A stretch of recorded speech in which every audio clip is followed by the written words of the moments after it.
Hello friends, मेरा नाम है आलोक राय और इस वीडियो में हम लोग डिस्कस करने वाले हैं एब्स्ट्रैक्ट मेथड के बारे में और हमें क्यों यूज करनी चाहिए। दोस्तों, ये इंटरव्यू में बहुत पूछा जाता है कि एब्स्ट्रैक्ट मेथड्स क्या होती हैं, एब्स्ट्रैक्ट क्लास क्या होती हैं। तो उसके बारे में हम लोग देखेंगे कहाँ पे इसे यूज करना चाहिए और क्या इसका यूज है। दोस्तों, सिंपल सी चीज़ पहले समझते हैं कि एब्स्ट्रैक्ट होता क्या है।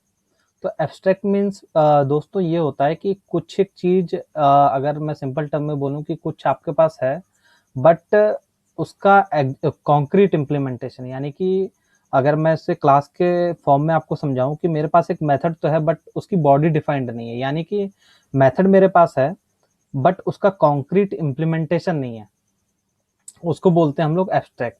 यानी कि कुछ एक चीज जो ऑलरेडी हिडन हो, ऐसी चीजों को हम एब्स्ट्रैक्ट बोलते हैं। तो पीएचपी में एब्स्ट्रैक्ट मेथड डिफाइन करने के लिए पहले हमें क्लास को एब्स्ट्रैक्ट डिफाइन करना होता है और फिर उसके अंदर कम से कम एक मेथड ऐसी होनी चाहिए। अगर किसी क्लास को हमने एब्स्ट्रैक्ट डिफाइन कर दिया है तो एटलीस्ट एक मेथड ऐसी होनी चाहिए जो एब्स्ट्रैक्ट हो। ठीक है, बाकी इसके अंदर और सिंपल मेथड हो सकती हैं चाहे कितनी भी हो, लेकिन एक मेथड होनी चाहिए जो एटलीस्ट एब्स्ट्रैक्ट हो। मल्टीपल हो सकती हैं एब्स्ट्रैक्ट, लेकिन एक तो होनी ही चाहिए। ठीक है, ये मिनिमम रिक्वायरमेंट है एब्स्ट्रैक्ट क्लास डिफाइन करने के लिए।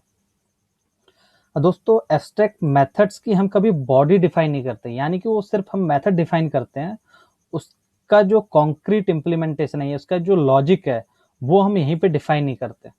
ठीक है, वो हम छोड़ देते हैं जो चाइल्ड क्लास हैं, जो एक्सटेंड करेंगे पेरेंट क्लास को। ठीक है, उनके ऊपर कि वो किस तरीके से इम्प्लीमेंट करना चाहें। जैसे मैंने यहाँ पे एक एग्जांपल दिया है कि अकाउंट नाम की मान लो हमारे पास क्लास है और उसमें और भी लॉजिक हो सकता है अकाउंट का। ठीक है, क्योंकि और उसमें हमने एक मेथड है जिसका नाम है कैलकुलेट इंटरेस्ट, यानी कि ये जो मेथड है वो इंटरेस्ट कैलकुलेट करेगी depending on the type of account, यानी कि हमारे पास सेविंग अकाउंट है या ये सॉरी करंट। ठीक है सर, तो ये चाइल्ड क्लास के ऊपर डिपेंड करता है कि वो किस तरीके से कैलकुलेट करती है इंटरेस्ट को। लेकिन बेस क्लास में हमने क्या किया, पेरेंट क्लास में क्या किया, हमने उसे डिफाइन कर दिया, उसकी बॉडी डिफाइन नहीं करी, सिर्फ हमने उस क्लास को एज ए एब्स्ट्रैक्ट मार्क करके छोड़ दिया। तो जितनी भी चाइल्ड क्लास हैं सबके लिए ये कंपलसरी हो जाता है कि जो भी क्लास एब्स्ट्रैक्ट मार्क हुई है पेरेंट क्लास में, वो इस क्लास के लिए कंपलसरी हो जाता है। अगर उसने इस क्लास को एक्सटेंड कर रखा है पेरेंट क्लास को या बेस क्लास को, तो यहाँ पे उसकी बॉडी डिफाइन करना कंपलसरी है। ठीक है, ये नहीं हो सकता यहाँ पे एब्स्ट्रैक्ट मेथड आपने डिफाइन कर दी और इसमें इसको एक्सटेंड भी कर लिया और आप ये मेथड की बॉडी यहाँ पे डिफाइन ना करें, तो फिर आपको एरर मिलेगी। ठीक है, तो ये बेसिकली इसी कॉन्सेप्ट को अचीव करने के लिए कि आपने एक मेथड डिफाइन कर दी जो कि एब्स्ट्रैक्ट है। अभी आपको इसका इम्प्लीमेंटेशन नहीं पता, यहाँ पे कुछ भी इम्प्लीमेंटेशन नहीं पता इसका कि कॉन्क्रीट में इम्प्लीमेंटेशन या लॉजिक इसमें क्या होगा, बट इसकी चाइल्ड क्लास पे वो डिपेंड करता है। और यहाँ पे हमने कंपलसरी इसलिए मार्क किया है क्योंकि हमें ये पता है कि कोई किसी भी टाइप का अकाउंट हो, सब में ये इंटरेस्ट तो कैलकुलेट होना ही है। 100% हम श्योर हैं इसके बारे में।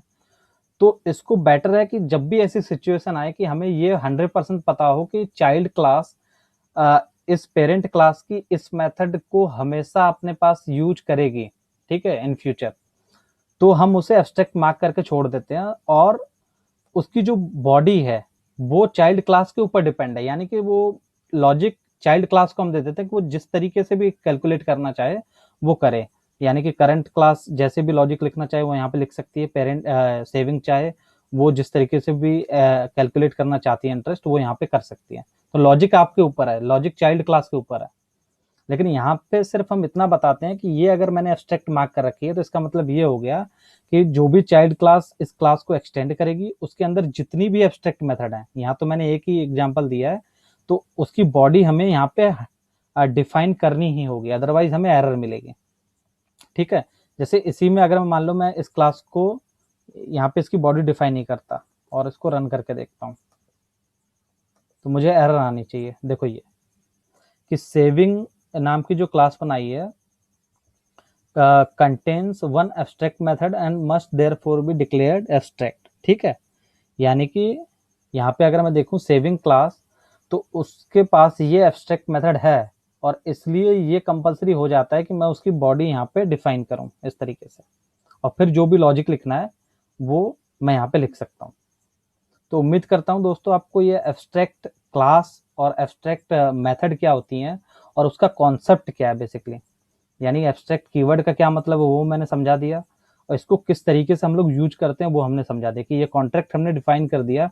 मान लो कल को कोई नया डेवलपर आता है तो उसने क्या किया कि उसको हमने दे दिया कि आप एक नए टाइप का एक अकाउंट ऐड कर दो, तो फिर हमने एक कॉन्ट्रैक्ट डिफाइन किया हुआ है कि किसी भी टाइप का आप अकाउंट बनाओगे उसके अंदर ये मेथड तो होनी चाहिए।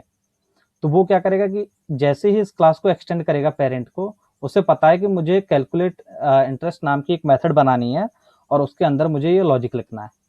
ठीक है, तो ये उम्मीद करता हूं दोस्तों आपको ये कॉन्सेप्ट समझ में आ गया होगा। So thank you very much for watching. Next video में हम लोग अगला क्वेश्चन डिस्कस करेंगे।